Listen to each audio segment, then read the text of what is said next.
Hey everyone, Dena here, and today I wanted to do a very special session where I talk a little bit about grief, about finding inner peace, about inner and outer balance, and of course, do a meditation at the end. And why today? Because today is the 27th of March, and this would be my dad's birthday. And Um, unfortunately, he's no longer here with us. But as you can see, I can talk about it very calmly without really being emotionally triggered. And that's what I wanted to share with you today. Um, I had to laugh because the other day my auntie was like, "Oh, I have a great picture, but I'm not sure if I want to send it to you because maybe you're gonna, I don't know, feel depressed and cry and, be a wreck." And I was like, "No, that's okay, just send it." So she did. And I had to laugh because it was a really, really funny picture. And I was already, thinking in my mind, like, this is probably the conversation that was going on that day. And that's that's exactly what the reaction that my dad would be doing in that scenario. And so the picture was snapped. And yeah, it's tough. Of course I miss him. It's barely been a couple of weeks, and it feels just like yesterday. And but I feel like he's all around and he's within, and I can tap into that beautiful place that I shared with him um, in real life, and continue to tap into that energy in another dimension in the spiritual realm. So that's what I wanted to share with you, how I actually went from being a wreck, crying and, you know, um, looking at myself being, do I really want to spiral down into depression? I was having insomnia. I could barely sleep sometimes, or I would sleep and then wake up, and then I had to, I couldn't listen to my meditations. I was like, okay, I can't deal with this right now. And so now I'm going to share with you how what steps that I take, that I'm still taking to bit by bit find my inner peace and my inner balance. Okay, so the first thing that I wanted to share with you is quantum physics. You knew this was coming. It gave me so much peace of mind because this is a great way to understand my own inner workings, understand the outer world, and understand beyond. And it offered me a different perspective, a different way of thinking. And it gave me so much peace. So let's start with Albert Einstein. He's one of the founding fathers of quantum physics. And Albert Einstein says, energy never dies. It only transforms. So why is this so important? And why did it give me so much peace of mind? Well, if we look at the physical body, or this beautiful curtain behind me, or the phone that I'm recording on, the internet that this is streaming through, every single thing is made up of little tiny particles. These particles are molecules, and at the core center of each molecule, so these molecules are made out of atoms, and these atoms, core of it, that is pure energy that generates them. It's like a little mini electrical company station that powers the entire, well, I live on an island, but if you live in anywhere else in the world, on Europe, for example, or in America, then you have electrical companies that powers the entire continent per se. And so this little island is powered by these energy systems, and there are power plants within the body that disperses the energy throughout, everything else, everywhere else. So there's a little bit of energy everywhere, and there are core centers called chakras. These are energy centers. We'll get to those in just a little bit, that generate and sends out that signal, sends out that energy. So what is this energy? Where does it come from? You can't see it. You can only experience it on a certain level. And most of the time, it's emotional. So the physical part is kind of like a rainbow. It only exists for a moment in time, for only certain people to see, and depending on which angle you're standing on, where you are in this person's life, you only get to see this much or this much or this part, and this color and this length. So this is a fleeting moment, but just like the rainbow, doesn't mean that, if you're in a car and you're driving away, doesn't mean the rainbow stopped existing. It just means that you're no longer able to perceive it. Okay, let's take another example. Television, that's a great example.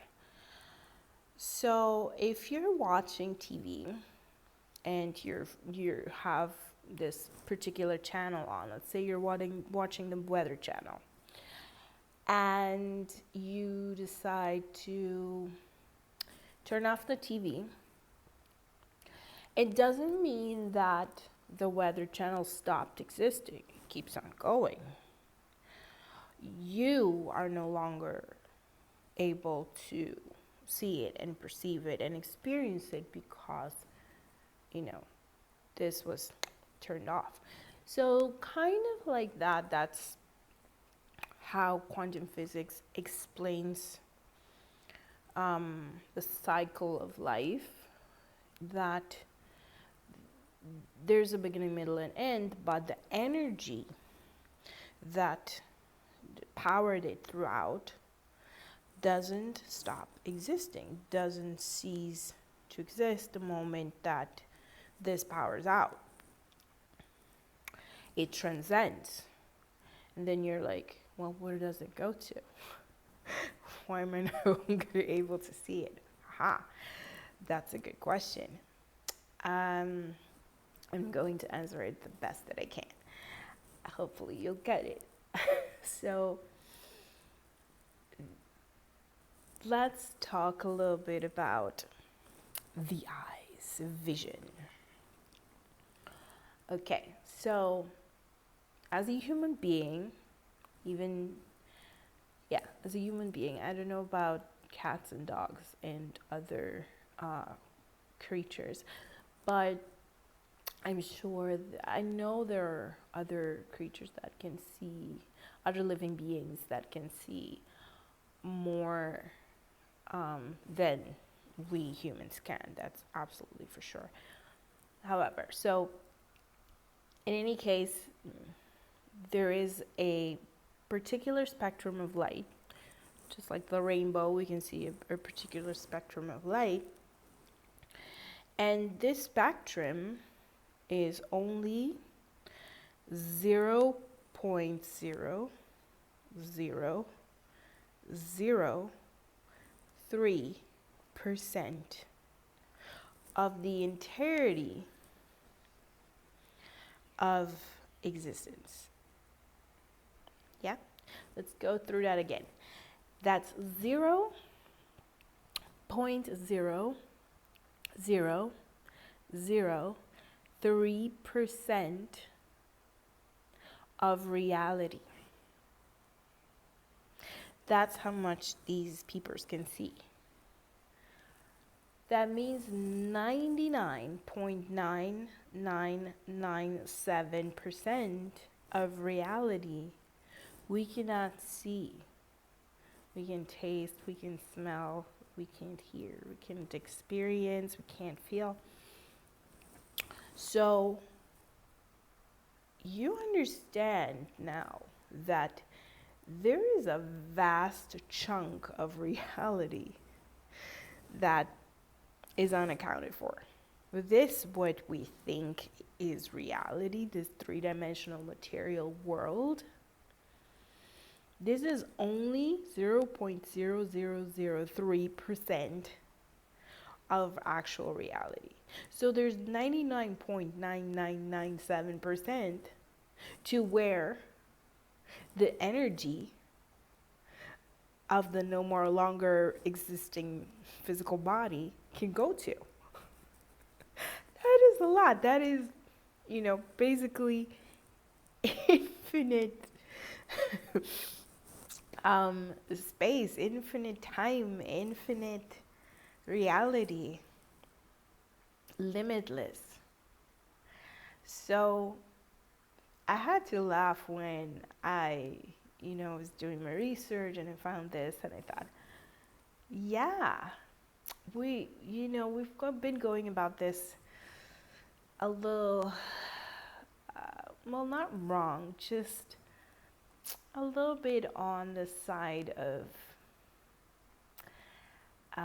lack and fear, fear-based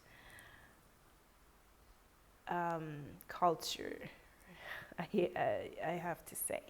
Because when you think about it, first of all, when somebody's passed away, you say passed, and or deceased. Even the word sounds like a disease that has been. It's terrible, and it shouldn't be. It should be a celebration of life, not an endless, very sad, disheartening end of a story. Because if you think about it, the story never really ends. And the question is, where was the beginning? Let's look at the physical part. In physicality, in the material world, in material reality, in the three-dimensional reality, I'm saying all these words, which are, they mean the same, just different people get different ways of saying the same thing. If you look at the three-dimensional reality, the physical, me, Dena, I am a copy of a copy of a copy of a copy, and so on. Because I have DNA from my mother and my father that created this. But they also have their mother and their father.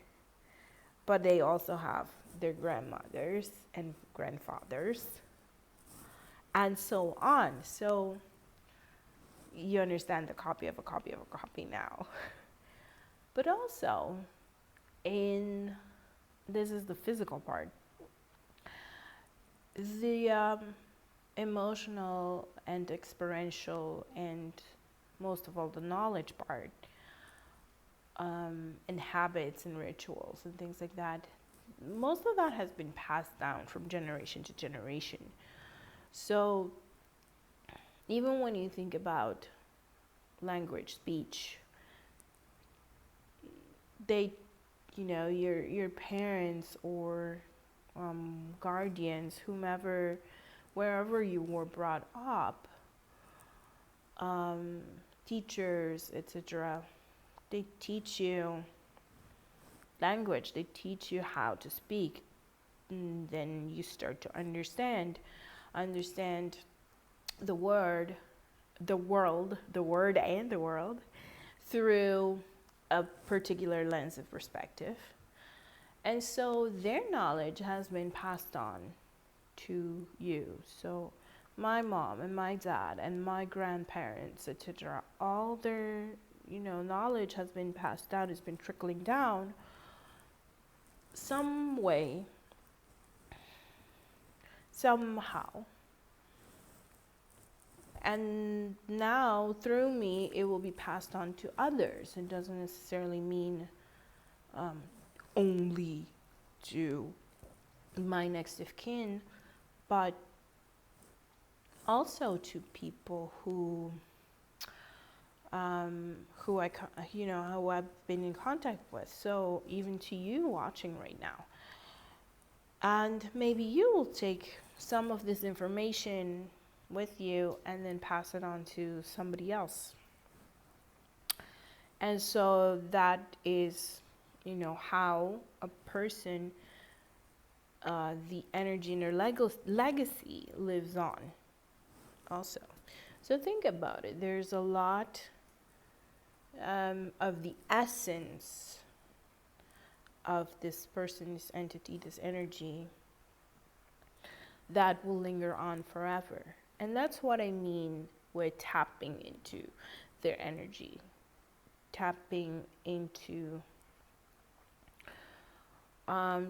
just sitting for a moment. If I cannot find the answer to something, I'm like, okay, let me tell you something funny. This house has, I swear to you, I've counted almost 200 keys in that bucket.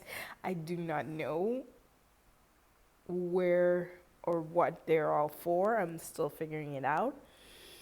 But sometimes I need a key to something that I cannot find in the 200s. I'm like, none of these fit. How is it possible?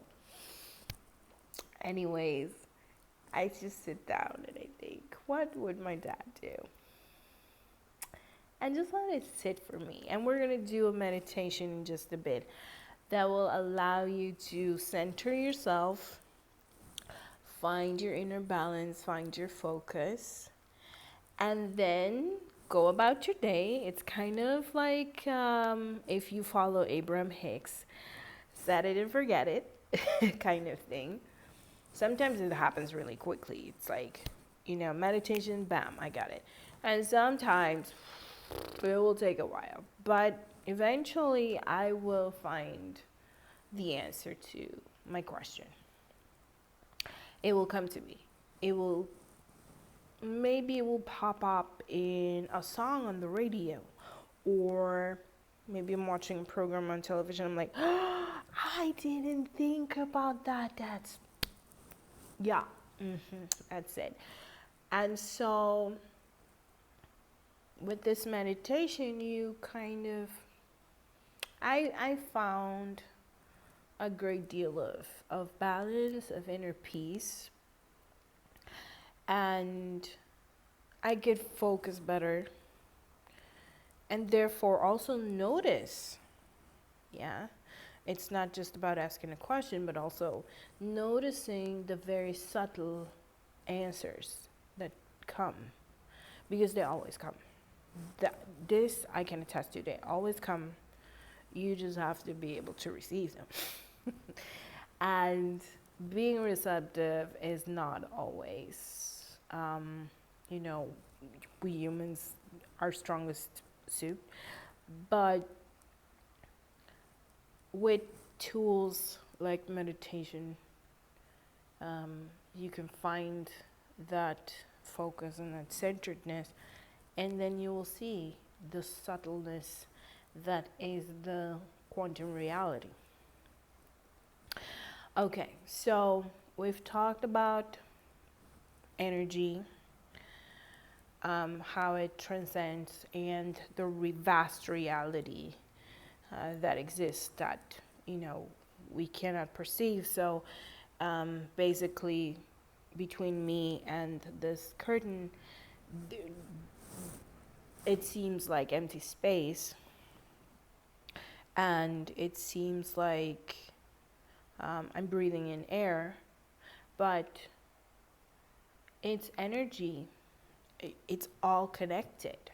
You know, I am one with this curtain. I am one with you. And therefore, I'm also one with my mom's still alive, and my dad, who's not here in the physical reality anymore. So energy, energy, energy, energy. We are one. The thing is that in our cultures, especially westernized culture, we are taught that, you know, we must be an individual, so it's a lot of individualism. We are taught a little bit of a fear-based culture, and also coming from fear, lack. And the part about oneness is for some reason very, very much forgotten. And quantum physics proves that there is oneness. It's called a universe, for a reason, not a individual verse. It's united, a unison, a verse in unison. Think about it. Wordplay. Yeah, it's all in the name. Shakespeare was kind of right. Sometimes it's like, no. Anyways, so this oneness really gave me peace of mind, peace of heart, peace of everything. And that's when, you know, I started to be like, okay, yeah, let me breathe through this. Let me just start small. Feel my toes. Feel my ankles. Feel my this, that. You know, do a body scan. Bottom to top. Top to bottom. And when you do a meditation, what is meditation? It's, instead of focusing on the outer world, you're turning your focus inward.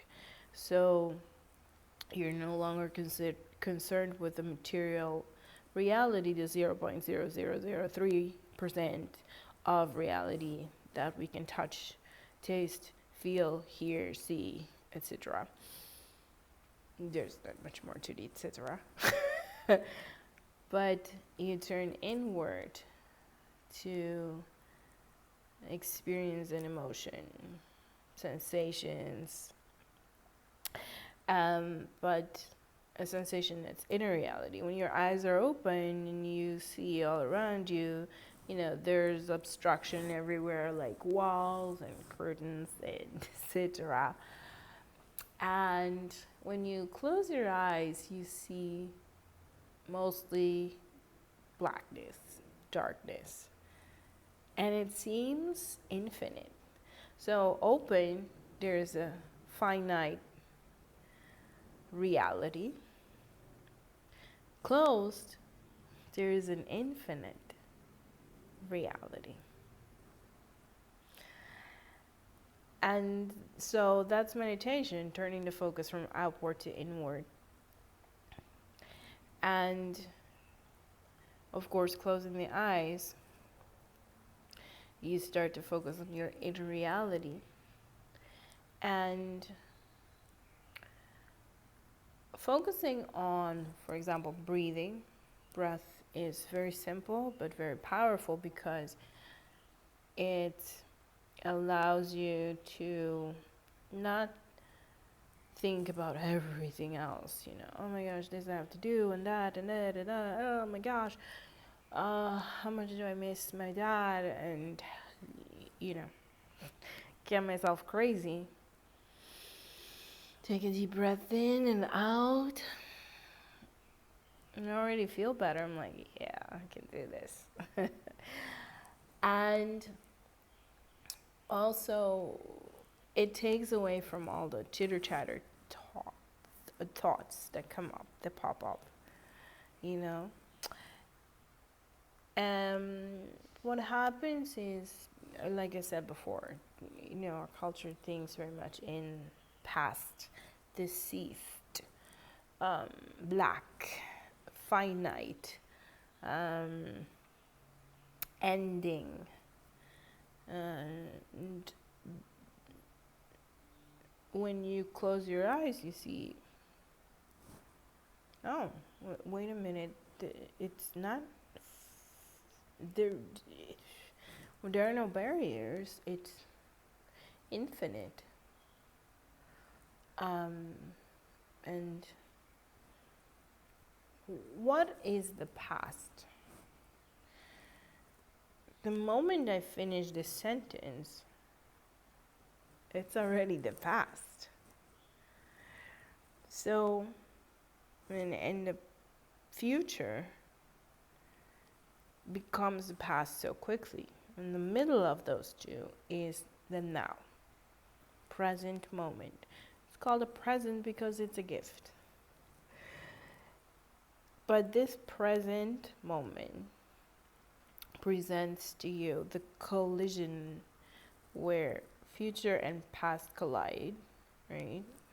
They coexist in this moment, this very moment. And then, where does it go?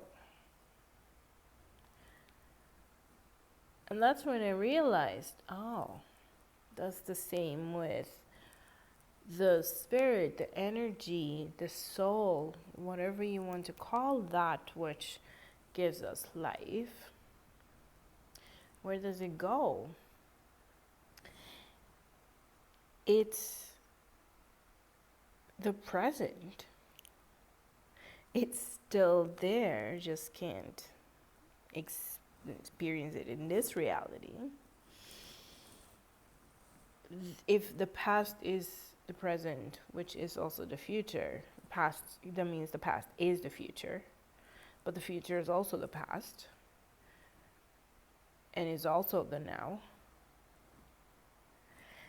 And so now is all we have, always. So now keeps existing in the past. Now will always keep existing in the future. Everything is now. So that means he is also now, there, now. It sounds complicated or confusing, or I hope you're getting it. It's a simple math equation, I think. Well, the best way to explain this would be in the terms of animism. There are certain cultures that believe in animism, and animism is Always everything is always happening.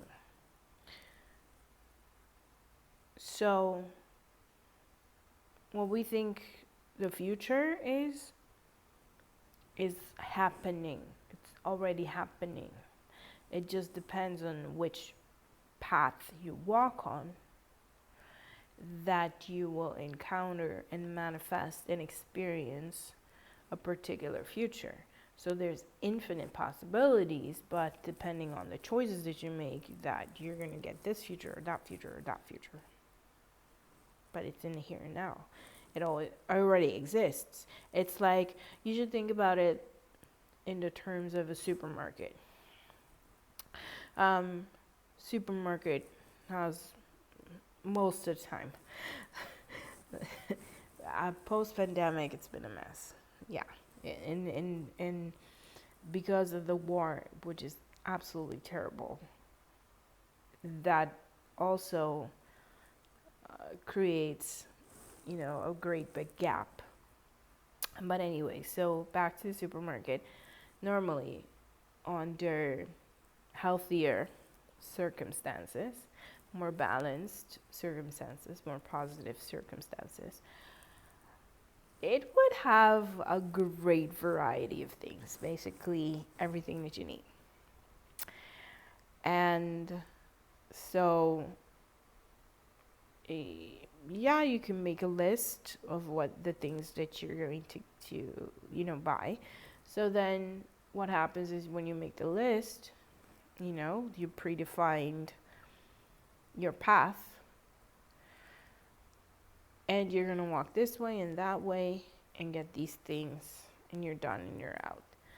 But in fact, if you don't make a list, there are endless possibilities, and you can go there and be like, oh, what to choose. You're going to lose a lot of time doing that, though. I sometimes do that. It's called retail therapy. That also helps me. Just go, walk. And why do I do that? Because it distracts my mind. Then my mind doesn't go to that dark place where I don't feel good. And I don't like not feeling good. I like feeling good. So I'm like, okay, what will make me feel good in this moment? Let's do this. Or let me go watch a movie or some television. And this helps me tremendously, because the more distracted your mind is, the less you focus on that which you do not want. Again, Abraham Hicks, if you follow. And the more you allow room for the things that you do want. So anyways, going to the supermarket, you have basically infinite possibilities. And that is exactly what animism means, to tell us that everything is always already happening, it's already there. And even when it's past, it's still happening. Because when you left the supermarket, doesn't mean the products that you got, they ran out of stock. They technically right now, they definitely run out of stock, always. But under healthier circumstances, okay,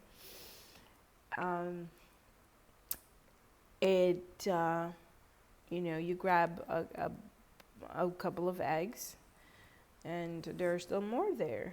And once you leave the supermarket,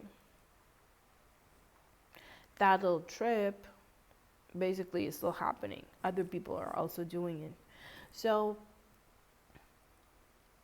that means that everything that I have done in my life is still happening on a different level, and a different frequency. On a different frequency. You just can't experience it, because we as human beings experience life as linear. So we think we go forward. But once you meditate you already have access to that part that can allow you to see infinite possibilities, infinite realities, and therefore understand that you can always access everything in the here and now. There's a word for that, and it's called the Akashic Records. You may or may not have heard about it. So all of these ancient Eastern knowledge and traditions, they are grounded in a form and a base of reality, and a base of science. Only now scientists in the world, muggles like us, are catching up to it. So I mean, it's also been depicted on the walls of pyramids, either in Mexico and Egypt or all over the world. They're finding more and more pyramids. They found, bases on the moon and the Mars, same pyramid structures. But anyway, so the hieroglyphics on these pyramids also depict most of the things that we are now uncovering in sciences like quantum physics. So the information has been there all along. We're only catching up to it. And that's where I wanted to take this session today, catching up to the base of knowledge that gave me so much peace of mind and therefore allowing me the space to find that inner balance. So next we're going to work on the inner balance, because we already did the peace part. And the inner balance, I will do a meditation. I am going to pause right here, set up the music, and then we continue the session. So if you can find yourself, if you're standing, walking, doing something, go ahead and either sit down or lay down, whatever is more comfortable to you. Make sure you're not operating heavy machinery or holding a baby or children or grown-ups of any kind. So we don't want to drop the elderly, because we're going to be focused inside rather than outside. So, or pets, make sure the pets are secured on their own feet or non-feet. I don't know if you have crawlers or flyers, let them be. And maybe have a sip of water or tea, something just to mellow down with, and I will get back in just a second. And make sure that you don't have any distractions, like maybe a radio channel on, or television too loud, or a ringing phone, which I've had before, middle of the meditation, and then so make sure that whatever is coming in can stay out for just a little bit. And we will start. All right, so find a comfortable position. Lean back, lay back. Take a deep breath in through the nose, out through the mouth. In through the nose. Close your eyes, out through the mouth.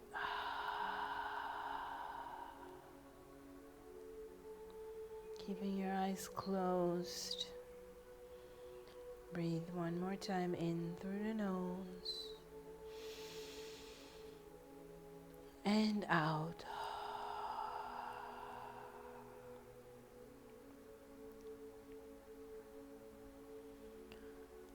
Slowly focus on your toes. Feel how your toes are relaxing. Release the tension. Feel how it slowly goes down through your entire foot. Feel your feet relax. Relax your ankles. Release the tension in your calves, the knees,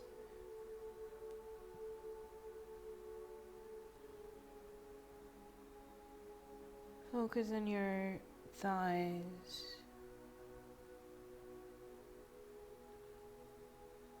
Feel how all of the stress melts away. Release and relax the hips.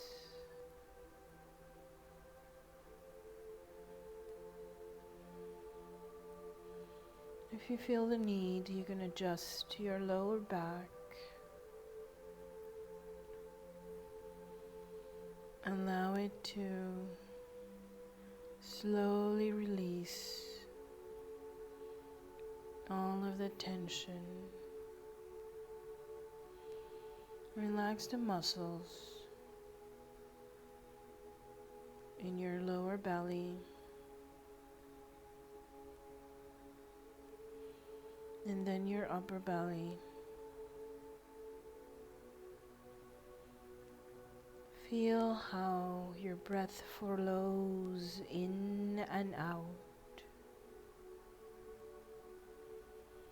Your belly rises and then slowly falls with each breath.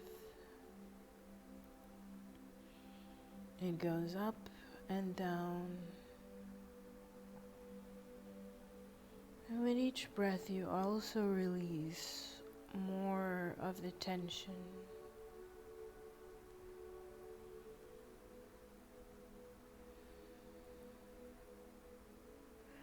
Relax your chest.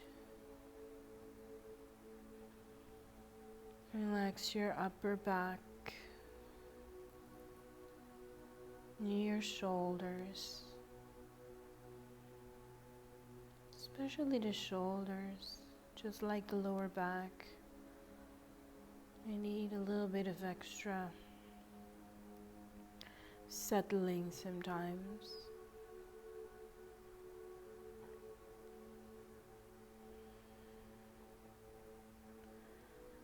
Release and relax. If you feel the need to yawn, feel free. Allow all the tension to release.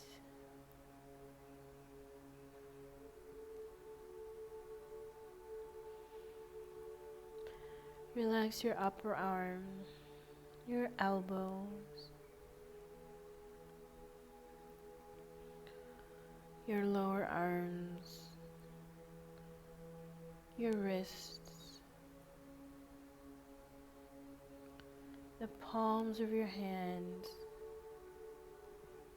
and your fingers.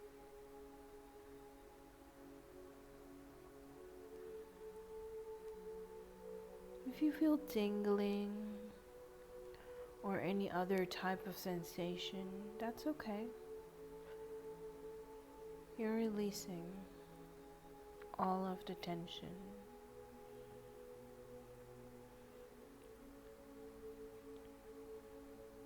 Relax your neck.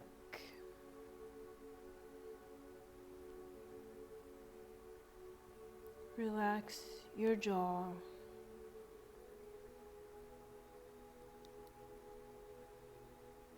If you feel your tongue is too stressed, allow it to just hang in there.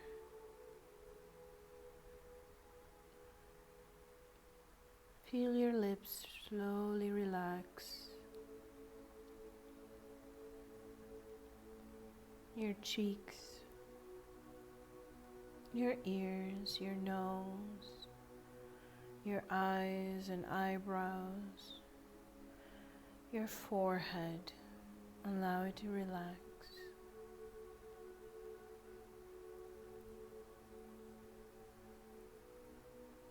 And let's just be in this moment for a second. Be in the present time consciousness.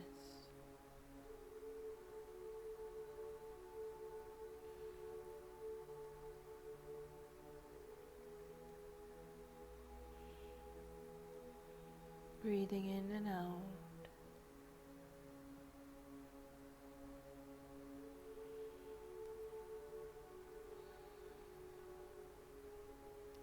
Feel if there's any discomfort in your body.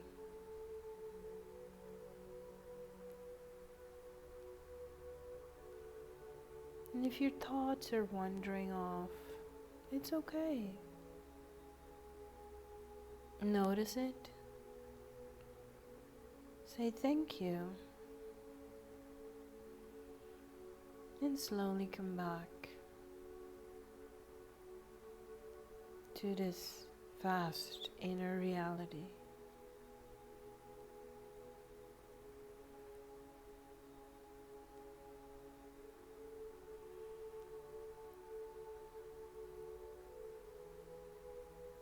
If you hear any noises, it's okay.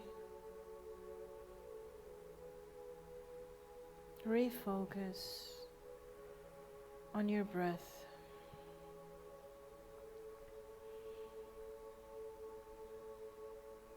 Focus on your toes or your hands. Feel where the sensation wants you to go.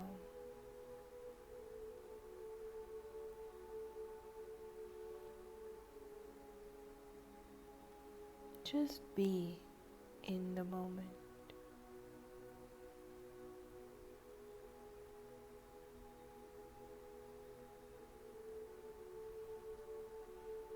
You are no one. You are nowhere. There is no time, no space. No gender, no duties, just you in this moment.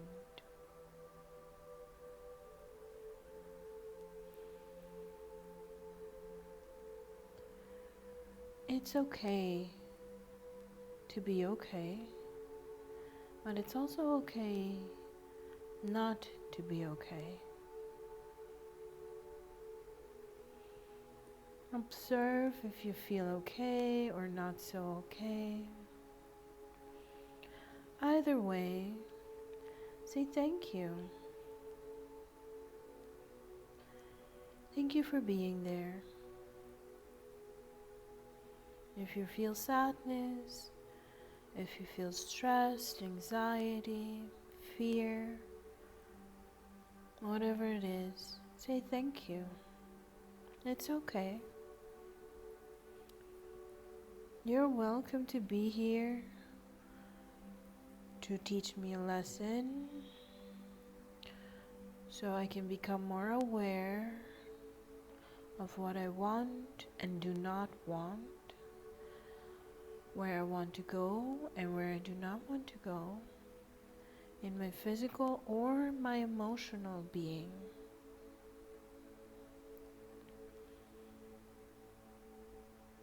Thank you for making me greater than yesterday, than a second ago.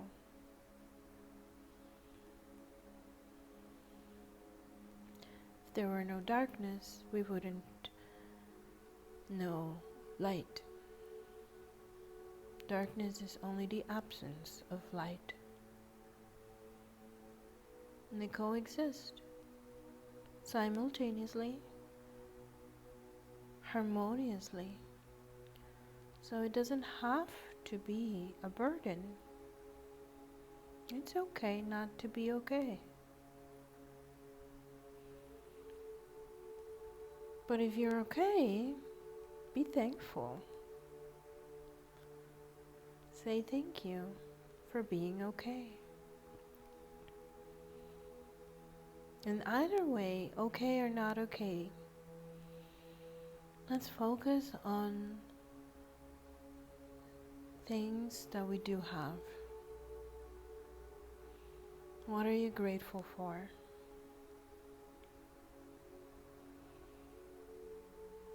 It can be your health, it can be your hair, it can be your parents, it can be your cat, your dog, your tree, your house.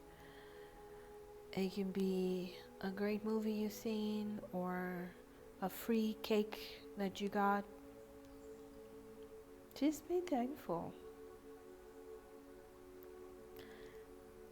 I'm thankful for being alive. I'm thankful for being here in this present moment.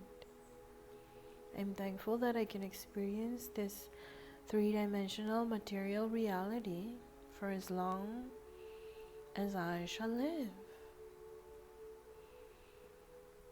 And after that, I will also enjoy the non-physical part. But either way, we exist in non-physical and physical at the same time.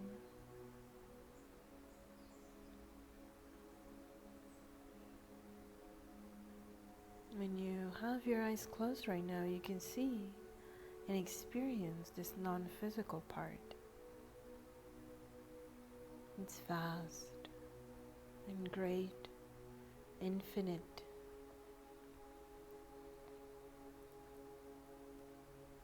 So we are beings of light, and we are energies, and we are infinite.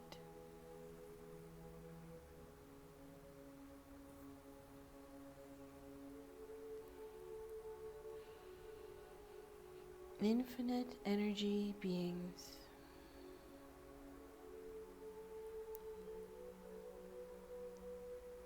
I'm infinitely grateful for that, and I love that. Infinite love and gratitude for being an infinite energy being.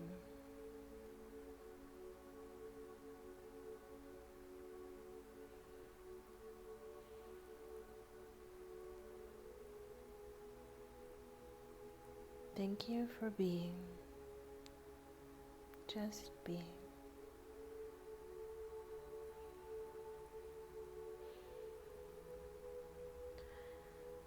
And slowly let go of everything.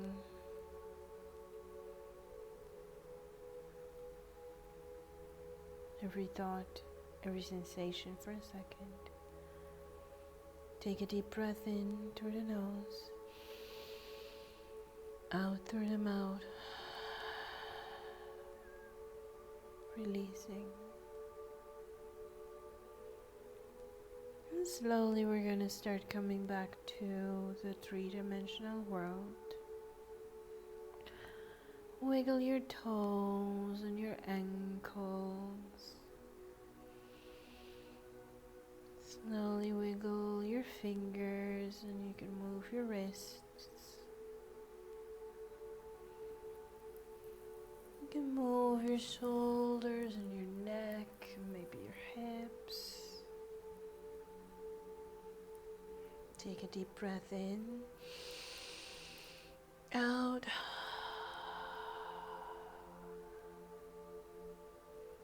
Slowly returning to the present time consciousness. And slowly open your eyes.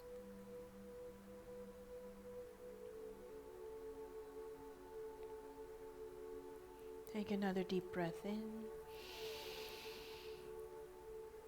and release. And welcome back.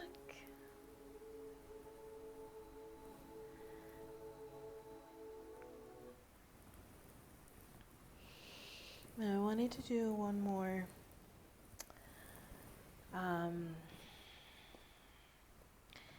focusing exercise, which is Om. So we can clear and neutralize all of the energies, align everything inside, therefore be able to juggle and balance the outer world much better. So what I have here is a singing bowl. It's a very tiny one, yes, but it corresponds to the crown chakra mostly, and also a little bit to the third eye chakra. So the third eye energy center is the pineal gland, and this is a very powerful energy center because this is what sends out the signal in our electromagnetic energy field. Yes, everybody has that, everything has that. That includes our planet, plants, animals, cell phones, you name it, this little bowl, everything has an energy field, because if we're energy, there is a field. There's millions of tiny universes that makes this little thing. The only difference between me and this thing is the level of consciousness, by the way. So what happens is that if you break it down, what is energy? Energy is a wave, is a motion, it's a frequency. And the most powerful way to attune energy is frequential, therefore sound. That's why singing is such a powerful tool. That's why the voice is such a powerful tool, because it is an energetic vibration. And that's why it has so much power as well to hurt somebody emotionally, and they can feel it physically because it penetrates much faster and through thick skin. And so the pineal gland, it sends out a signal, and it also has the power to receive. Your heart is mostly the receptor. So your heart powers everything. It sends a signal to your brain, mostly to your pineal gland, sends it out. So that is the asking part. In law of attraction, ask and it is given, send and receive, right? So you're sending out an electric signal. And when you attune and align heart-brain coherence, you become magnetic and you attract it. That is the premise of law of attraction. And this electromagnetic force field around us is what they call the aura. So we've covered a lot of grounds today: chakras, auras, um, akashic records, you name it, meditation, and now mantra. So there are many ways of doing mantras. The main ways of doing a mantra. What is a mantra? A mantra is a word that you repeat over and over in a form of affirmation. And this word is a sacred word that has a particular sound vibration. And this vibration correlates to the energy centers in your body, and it can balance it. And then, of course, you're sending out and receiving this, this energy, in your electromagnetic field. So it balances the heart center and aligns with the third eye, the brain, that energy field, create harmonious heart-brain coherence, and then you're able to think clearly, feel clearly, feel calm, feel assertive, and you neutralize with this mantra, the Om. Om neutralizes emotional reactions towards something. So when somebody's grieving, most of the time you have a negative connotation to what has happened. And that is when, the emotions start to bottle up, get higher, and then, you burst into tears, you can feel depressed, you can feel anxious, and it's okay not to be okay, like I said in the meditation. But if you want to balance it out and be able to go through life without the emotional trigger,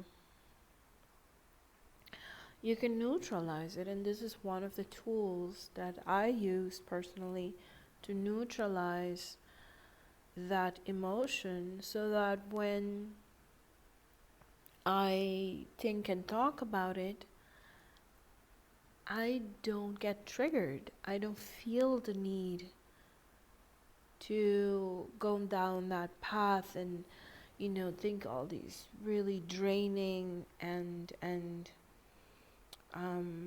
downing thoughts. I can observe it from a point where I feel okay, and I feel okay, it sucks, it's sad, but I don't have to get dragged into it. I don't have to go through it, relive it over and over. Because that's one of the things that happens. You relive that moment over and over. And that's animism. Right? It's still happening. But it doesn't mean that you have to continue to relive it. You can become an observer, just like watching television or a movie, or you're watching me right now. You're an observer. You don't have to become an active participant in that moment. And that's what I did for myself, to find that space and place where I don't feel the need to be an active participant.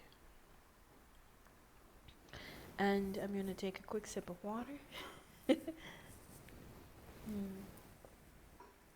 right. So we can end this session with a beautiful Om to neutralize and balance and align the inner energy system. Okay?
Feel free to say it with me.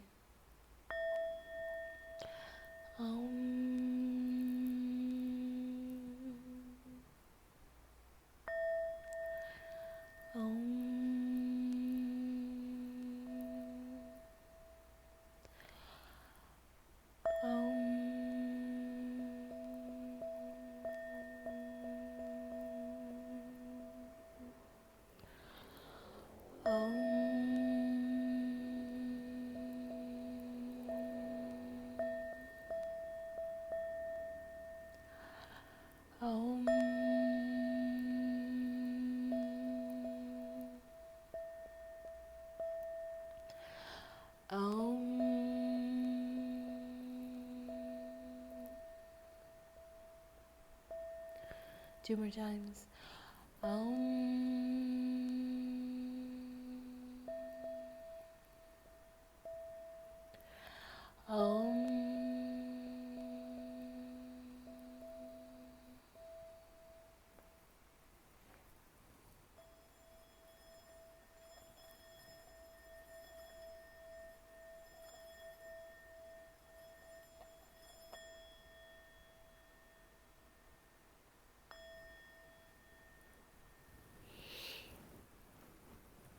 So,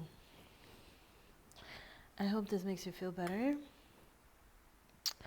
And if you're interested in more mantras, I will be going deeper into that later this year. The other two ways of mantra, besides speaking it or writing it down, it's also a way, is the japa. Japa is reciting the mantra over and over for 108 times. And usually they use mala beads to do the counting. And I think different cultures have a similar way of doing this. For example, in Christianity, Catholicism, I know they have the rosary, which is also with the beads, and you also recite a particular verse as a prayer, and over and over. So it's different cultures, different religions, with different ways of doing the same thing. Isn't that beautiful? And the other way is by singing it. So, and this is called kirtan. Kirtan mantra. You sing the mantra verse or word over and over a couple of times. So we did a little bit of that with the Om. It was rather melodic. And we use the singing bowl to attune to the higher self, and did that a couple of times for yourself. You can do it more times. If you have more times during the day, you can do micro doses of it. I like micro dosing of meditations and mantras and everything. It's just that little moment. I take 30 seconds, be like, breathe in, breathe out, yes, and go. Just a refresher, reminder, be here now, be focused in present times consciousness, and not get sucked and absorbed by the mundane, and enjoy every step of the way. Enjoy life, and be thankful, be grateful that we have that, and beyond. And so, if you are interested in more of this, there will be an entire course coming this year on the Udemy platform. I'm working on that. If you're also interested in coaching one-on-one sessions, I will be putting up you can connect with me actually through social media, Facebook and Instagram, even Twitter. And later this year, I will be opening up a physical location where we can do group sessions, meditation sessions, and coaching, and more. So that is in the works. So keep an eye out. It's probably going to be more mid-year. But for right now, one-on-one session coaching online is definitely something that I already do. So if you're interested, feel free to connect with me. And I hope you enjoyed this. I certainly did. And I think in spirit, in energy, in the vortex, in the quantum verse, multiverse, omniverse, wherever verse my dad is right now, he's probably laughing at me, being like, yep, we talked about it, and now I see it. You can't, neither. And that's okay. I don't want to see it yet. Only in my meditations, and that's enough for me. But yeah, and we're able to enjoy each other's energies whenever he decides to pop up in my dreams. He does pop up in my dreams, and I'm very, very happy and lucky and blessed that I get to experience some time with the energy of my ancestors, and it's always some exciting adventure. I always look forward to those, and yeah, so I keep honoring them and remembering them in any way that I can, and leaving behind a legacy of my own. So hopefully you will, be affected by this in a positive way, and remember me in this gorgeous light, darling. My hair is looking very nice today. Especially for you, baby. And it's the 27th, so yeah, this morning we also had a church online, since my dad was a Catholic, and And today is also Oscar Day. So it's a triple threat for me. Birthday, meditation day, and Oscar Day. Oh, what? Yes. So I get to meditate, distract my mind, and watch the Oscars. Even more distraction. But a good distraction. Because that allows me, again, the room and space to focus on my inner joy, my inner peace, my inner happiness, and attract more of that. And allow room for it to come in. Yeah. So focus on what you do want, not on what you don't. Because you don't go to a restaurant and say, I don't want, I don't want lemonade or beer. You say, I would like some water. And you patiently sit there, set it and forget it for a second, and then, oh, there's the water, thank you. That's basically the law of attraction. That's how life is intricately works. It's so delicately balanced. So, and once you understand this and notice, it's like, oh, okay, yeah, I can do this. So yes, you can do this. You can get through this and come out the other side a better you version 2.1 or 2. I don't know. Just upgrade. That's the point. Well, I love you all. Take care. Have a wonderful day, week, month, year. Well, we'll see more of each other soon.